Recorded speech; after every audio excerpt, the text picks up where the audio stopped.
ನಮಸ್ಕಾರಗಳು ಸ್ನೇಹಿತರೆ, ಸಮಸ್ತ ಕರ್ನಾಟಕ ಜನತೆಗೆ ನಾವು ನಿಮಗೆ ಈಗ ಈ ಒಂದು ವಿಡಿಯೋದ ಮೂಲಕ ತಿಳಿಸಲು ಬಂದಿರುವಂತಹ ಮಾಹಿತಿಯು ಏನೆಂದರೆ, ಈಗ ನಮ್ಮ ರಾಜ್ಯದಲ್ಲಿ ಆಡಳಿತ ಮಾಡುತ್ತಿರುವಂತಹ ಸರ್ಕಾರವು ನೀಡಿರುವ 5 ಗ್ಯಾರಂಟಿ ಯೋಜನೆಗಳಲ್ಲಿ ಮಹತ್ವದ ಯೋಜನೆಯಾದಂತಹ ಈ ಒಂದು ಗೃಹಲಕ್ಷ್ಮಿ ಯೋಜನೆಯ ಬಗ್ಗೆ ಈಗ ಸರ್ಕಾರವು ಮತ್ತಷ್ಟು ಹೊಸ ಅಪ್ಡೇಟ್ಗಳನ್ನು ನೀಡಿದೆ. ಅಂದರೆ ಈಗ ಗೃಹಲಕ್ಷ್ಮಿ ಯೋಜನೆಯ 20, 21ನೇ ಕಂತು ಹಾಗೂ 22ನೇ ಕಂತಿನ ಹಣವನ್ನು ಯಾವಾಗ ಜಮಾ ಮಾಡುತ್ತದೆ ಎಂಬುದರ ಬಗ್ಗೆ ಈಗ ಸಚಿವರು ಕೆಲವೊಂದಷ್ಟು ಮಾಹಿತಿಗಳನ್ನು ಹಂಚಿಕೊಂಡಿದ್ದಾರೆ. ಹಾಗಿದ್ದರೆ ಈಗ ಸಚಿವರು ಹಂಚಿಕೊಂಡಿರುವಂತಹ ಮಾಹಿತಿ ಏನು, ಹಾಗೂ ಈಗ ಈ ಒಂದು ಗೃಹಲಕ್ಷ್ಮಿ ಯೋಜನೆ ಹಣ ಯಾವಾಗ ಜಮಾ ಆಗುತ್ತದೆ ಮತ್ತು ಈ ಒಂದು ಹಣವನ್ನು ನೀವು ಯಾವ ರೀತಿಯಾಗಿ ಚೆಕ್ ಮಾಡಿಕೊಳ್ಳಬೇಕು ಮತ್ತು ಹಣವನ್ನು ಚೆಕ್ ಮಾಡಿಕೊಳ್ಳಲು ಇರುವಂತಹ ಹಂತಗಳು ಏನು ಎಂಬುದರ ಬಗ್ಗೆ ಸಂಪೂರ್ಣವಾದಂತಹ ಮಾಹಿತಿ ಈಗ ಈ ಒಂದು ವಿಡಿಯೋದ ಮೂಲಕ ನೀವು ತಿಳಿದುಕೊಳ್ಳಬಹುದು. ಅದಕ್ಕಾಗಿ ನೀವು ಮಾಡಬೇಕಾದ ಮೊದಲ ಕೆಲಸವೇನೆಂದರೆ, ನೀವೇನಾದರೂ ಈಗ ಹೊಸದಾಗಿ ನಮ್ಮ ಈ ಒಂದು ಚಾನೆಲ್ಗೆ ಪ್ರವೇಶವನ್ನು ಮಾಡಿದ್ದರೆ ನಮ್ಮ ಈ ಒಂದು ಚಾನೆಲ್ ಅನ್ನು ತಪ್ಪದೆ ಸಬ್ಸ್ಕ್ರೈಬ್ ಮಾಡಿಕೊಳ್ಳಿ. ಏಕೆಂದರೆ ನಾವು ದಿನನಿತ್ಯವೂ ನಮ್ಮ ಈ ಒಂದು ಮಾಧ್ಯಮದಲ್ಲಿ ನಿಮಗೆ ಇದೇ ತರಹದ ಹೊಸ ಹೊಸ ಅಪ್ಡೇಟ್ಗಳ ಬಗ್ಗೆ ಸಂಪೂರ್ಣವಾದಂತಹ ಮಾಹಿತಿಯನ್ನು ನಾವು ದಿನನಿತ್ಯವೂ ವಿಡಿಯೋಗಳ ಮೂಲಕ ನಿಮ್ಮ ಮುಂದೆ ಮಾಹಿತಿಗಳನ್ನು ನೀಡುತ್ತಾ ಇರುತ್ತೇವೆ. ಅಷ್ಟೇ ಅಲ್ಲದೆ ಸ್ನೇಹಿತರೆ, ಈ ಒಂದು ವಿಡಿಯೋವನ್ನು ನೋಡುವುದಷ್ಟೇ ಅಲ್ಲದೆ ಈ ಒಂದು ವಿಡಿಯೋಗೆ ನೀವು ತಪ್ಪದೇ ಲೈಕ್ ಮಾಡಿಕೊಳ್ಳಿ. ಏಕೆಂದರೆ ನೀವು ಲೈಕ್ ಮಾಡುವುದರಿಂದ ನಮಗೆ ಇನ್ನೂ ಹೆಚ್ಚಿನ ವಿಡಿಯೋಗಳನ್ನು ಮಾಡಲು ಪ್ರೋತ್ಸಾಹ ನೀಡಿದಂತಾಗುತ್ತದೆ. ಹಾಗಿದ್ದರೆ ಬನ್ನಿ ಸ್ನೇಹಿತರೆ, ಈಗ ಈ ಒಂದು ಗೃಹಲಕ್ಷ್ಮಿ ಯೋಜನೆಗೆ ಸಂಬಂಧಪಟ್ಟಂತೆ ಸಚಿವರು ನೀಡಿರುವಂತಹ ಮಾಹಿತಿ ಏನು, ಹಾಗೂ ಈ ಹಿಂದೆ ಬಾಕಿ ಇರುವಂತಹ ಗೃಹಲಕ್ಷ್ಮಿ ಯೋಜನೆ ಹಣವು ಯಾವಾಗ ಜಮಾ ಆಗುತ್ತದೆ ಮತ್ತು ಈ ಒಂದು ಹಣವು ಜಮಾ ಆಗುತ್ತದೆಯೇ ಇಲ್ಲವೇ ಎಂಬುದರ ಬಗ್ಗೆ ಸಂಪೂರ್ಣವಾದ ಮಾಹಿತಿಯನ್ನು ಈಗ ಈ ಒಂದು ವಿಡಿಯೋದ ಮೂಲಕ ತಿಳಿದುಕೊಳ್ಳೋಣ ಬನ್ನಿ. ನೋಡಿ ಸ್ನೇಹಿತರೆ, ಈಗಾಗಲೇ ನಮಗೆಲ್ಲರಿಗೂ ತಿಳಿದಿರುವಂತಹ ಮಾಹಿತಿಯ ಪ್ರಕಾರ ಈ ಹಿಂದೆ ಸರ್ಕಾರವು ನಮಗೆ ಈಗಾಗಲೇ 3 ಕಂತಿನ ಹಣಗಳನ್ನು, ಅಂದರೆ ಬಾಕಿ ಇರುವಂತಹ 3 ಕಂತಿನ ಹಣಗಳನ್ನು ಈಗ ಮಹಿಳೆಯರ ಖಾತೆಗಳಿಗೆ ಜಮಾ ಮಾಡಬೇಕಿತ್ತು. ಆದರೆ ಈಗ ಸಚಿವರು ನೀಡುತ್ತಿರುವಂತಹ ಮಾಹಿತಿ ಏನೆಂದರೆ, ಈಗ ಸಚಿವರು ನಾವು ಈ ಹಿಂದೆ 21, 22ನೇ ಕಂತಿನ ಹಣವನ್ನು ಈಗಾಗಲೇ ಮಹಿಳೆಯರ ಖಾತೆಗಳಿಗೆ ಜಮಾ ಮಾಡಿದ್ದೇವೆ ಎಂಬ ಮಾಹಿತಿಯನ್ನು ನೀಡುತ್ತಾ ಇದ್ದಾರೆ. ಆದರೆ ಇದುವರೆಗೂ ಕೂಡ ನಮ್ಮ ರಾಜ್ಯದಲ್ಲಿರುವಂತಹ ಯಾವ ಮಹಿಳೆಗೂ ಕೂಡ ಈ ಒಂದು ಗೃಹಲಕ್ಷ್ಮಿ ಯೋಜನೆ ಹಣ ಬಂದು ತಲುಪಿಲ್ಲ. ಆದರೆ ಈಗ ಸರ್ಕಾರವು ನಾವು ಹಣವನ್ನು ಜಮಾ ಮಾಡಿದ್ದೇವೆ, ಬೇಕಾದರೆ ನೀವು ಹಣವನ್ನು ಚೆಕ್ ಮಾಡಿಕೊಳ್ಳಿ ಎಂಬುವ ಮಾಹಿತಿಯನ್ನು ಈಗ ನೀಡುತ್ತಾ ಇದ್ದಾರೆ. ಆದರೆ ಒಂದು ವೇಳೆ ಈ ಒಂದು ಮಾಹಿತಿಯನ್ನು ನಂಬಿಕೊಂಡು ಮಹಿಳೆಯರು ತಮ್ಮ ಖಾತೆಗಳನ್ನು ಚೆಕ್ ಮಾಡಿಕೊಳ್ಳಲು ಹೋದರೆ ತಮ್ಮ ಖಾತೆಗಳಿಗೆ ಯಾವುದೇ ರೀತಿಯಾದಂತಹ ಹಣವು ಇನ್ನೂ ಕೂಡ ಜಮಾ ಆಗಿಲ್ಲ.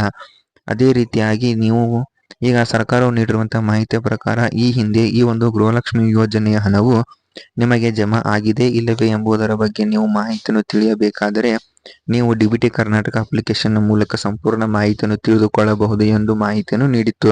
ಅದರಂತೆ ಅದರಲ್ಲೂ ಕೂಡ ಚೆಕ್ ಮಾಡಿದರೂ ಕೂಡ ಈ ಒಂದು ಗೃಹಲಕ್ಷ್ಮಿ ಯೋಜನೆಯ 21 ಮತ್ತು 22ನೇ ಕಂತಿನ ಹಣದ ಬಗ್ಗೆ ಯಾವುದೇ ರೀತಿಯಾದಂತಹ ಮಾಹಿತಿಯು ಅದರಲ್ಲಿ ಇಲ್ಲ. ಆದ ಕಾರಣ ಈ ಒಂದು ಮಾಹಿತಿಯನ್ನು ಎಲ್ಲಾ ಮಹಿಳೆಯರು ತಿಳಿದುಕೊಂಡು ಈಗ ಸರ್ಕಾರದ ವಿರುದ್ಧ ಆಕ್ರೋಶವನ್ನು ವ್ಯಕ್ತಪಡಿಸುತ್ತಾ ಇದ್ದಾರೆ. ಆದರೂ ಕೂಡ ಮಹಿಳಾ ಮತ್ತು ಮಕ್ಕಳ ಅಭಿವೃದ್ಧಿ ಇಲಾಖೆ ಸಚಿವೆಯಾದಂತಹ ಲಕ್ಷ್ಮೀ ಹೆಬ್ಬಾಳ್ಕರ್ ಅವರು ನಾವು ಈಗಾಗಲೇ ಈ ಒಂದು ಗೃಹಲಕ್ಷ್ಮಿ ಯೋಜನೆ ಹಣವನ್ನು ಜಮಾ ಮಾಡಿದ್ದೇವೆ ಎಂಬ ಮಾಹಿತಿಯನ್ನು ನೀಡುತ್ತಾ ಇದ್ದಾರೆ. ಆದರೆ ಯಾವುದೇ ಕಾರಣಕ್ಕೂ ಕೂಡ ಈ ಒಂದು ಗೃಹಲಕ್ಷ್ಮಿ ಯೋಜನೆ ಹಣ ಇನ್ನೂ ಜಮಾ ಆಗಿಲ್ಲ. ಇದಕ್ಕೆ ಮುಖ್ಯ ಕಾರಣಗಳು ಏನಾಗಿದೆಯೋ ಗೊತ್ತಿಲ್ಲ. ಆದರೆ ತಾಂತ್ರಿಕ ದೋಷಗಳಿಂದಿರಬಹುದು, ಇಲ್ಲವೇ ಸರ್ಕಾರದ ಕಡೆ ಹಣದ ಕೊರತೆಯಿಂದಾಗಿ ಈ ಒಂದು ಗೃಹಲಕ್ಷ್ಮಿ ಯೋಜನೆಯ ಹಣವು ಜಮಾ ಆಗದೇ ಇರಲು ಮುಖ್ಯ ಕಾರಣಗಳಾಗಿರಬಹುದು. ಆದರೆ ಸ್ನೇಹಿತರೆ, ಈಗ ಕೆಲವೊಂದಷ್ಟು ಮಾಹಿತಿಗಳ ಪ್ರಕಾರ ಈ ಒಂದು ಗೃಹಲಕ್ಷ್ಮಿ ಯೋಜನೆಯ ಹಣವು ಜುಲೈ 24ನೇ ತಾರೀಕಿನಂದು ಬಿಡುಗಡೆ ಆಗುವ ಸಾಧ್ಯತೆ ಇದೆ ಎಂದು ಈಗ ಕೆಲವೊಂದಷ್ಟು ಮಾಹಿತಿಗಳು ದೊರೆತಿವೆ. ಆದರೆ ಈ ಒಂದು ಗೃಹಲಕ್ಷ್ಮಿ ಯೋಜನೆ ಹಣವು ಆ ದಿನದಂದು ಜಮಾ ಆಗುತ್ತದೆ ಇಲ್ಲವೇ ಎಂಬುದು ಕೂಡ ಯಾವುದೇ ರೀತಿಯಾದಂತಹ ಖಚಿತ ಮಾಹಿತಿ ಇಲ್ಲ. ಕೆಲವೊಂದು ಬಾರಿ ಜಮಾ ಆಗಬಹುದು ಅಥವಾ ಇಲ್ಲವೇ ಜಮಾ ಆಗದೇ ಇರಬಹುದು. ಆದರೆ ಸ್ನೇಹಿತರೆ, ಈಗ ಈ ಒಂದು ಗೃಹಲಕ್ಷ್ಮಿ ಯೋಜನೆ ಹಣವು ಯಾವಾಗ ಜಮಾ ಆಗುತ್ತದೆ ಎಂದು ಯಾರಿಗೂ ಕೂಡ ಸ್ಥಿರವಾಗಿ ತಿಳಿದಿಲ್ಲ. ಆದರೆ ಈ ಒಂದು ಗೃಹಲಕ್ಷ್ಮಿ ಯೋಜನೆ ಹಣವು ಈ ಒಂದು ತಿಂಗಳಿನಲ್ಲಿ ಬರಬಹುದು ಎಂಬ ಆಶಯ ಎಲ್ಲರದ್ದು ಆಗಿದೆ. ಅದೇ ರೀತಿಯಾಗಿ ನಿಮಗೂ ಕೂಡ ಈ ಒಂದು ಗೃಹಲಕ್ಷ್ಮಿ ಯೋಜನೆ ಹಣವು ಈಗ ಜಮಾ ಆಗಿದೆ ಇಲ್ಲವೇ ಎಂಬುದನ್ನು ನೀವು ಈಗ 2 ಹಂತಗಳಲ್ಲಿ ತಿಳಿದುಕೊಳ್ಳಬಹುದು.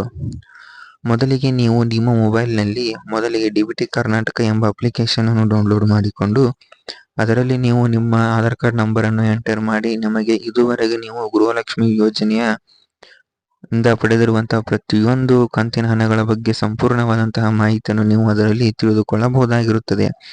ಒಂದು ವೇಳೆ ನೀವು ಅದನ್ನು ನಿಮಗೆ ಅನುಸರಿಸಲು ಬಾರದೇ ಇದ್ದರೆ ನೀವು ಗೂಗಲ್ನಲ್ಲಿ ಹೋಗಿ ಮಾಹಿತಿ ಕಣಜ ಎಂದು ಸರ್ಚ್ ಮಾಡಿಕೊಂಡು ಅದರಲ್ಲಿ ಗೃಹಲಕ್ಷ್ಮಿ ಸ್ಟೇಟಸ್ ಎಂಬುದರ ಮೇಲೆ ನೀವು ಮೊದಲಿಗೆ ಕ್ಲಿಕ್ ಮಾಡಬೇಕಾಗುತ್ತದೆ.